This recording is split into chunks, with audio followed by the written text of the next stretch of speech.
Pinuna ni Pangulong Bongbong Marcos ang tila kakulangan sa paghahatid ng impormasyon ng Pag-asa at Office of Civil Defense kaugnay sa lawak ng pinsala ng Bagyong Carina at Habagat. Where is there still flooding? Where are there still isolated communities?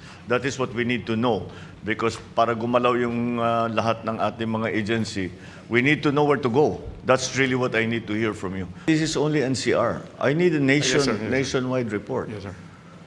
The typhoon didn't only hit NCR. Sa situation briefing, binigyan din ng Pangulo na dapat malaman na eksaktong ulat tungkol sa mga binahang lugar para mahatiran agad ng tulong. Nag-ikot ang Pangulo sa ilang binahang lugar sa Valenzuela. Nakita niya ang mga residenteng nagtitiis maglakad sa baha at ang maraming negosyong napinsala. Pagdating sa evacuation center sa Barangay Balanday, hindi na bumaba ang Pangulo dahil mataas pa rin ang tubig. Matapos ang briefing mula kay Mayor Wes Gatchalian, iginit ng Pangulo dapat maagang naglalabas ng impormasyon tungkol sa pagpapakawala ng tubig mula sa mga dam. May weakness tayo doon sa communication. Pag magbubukas ng dam, kung maaapaw yung dam, kailangan yung downstream communities, alam nila. And the LGUs. Nag-ikot din ang Pangulo sa Navotas.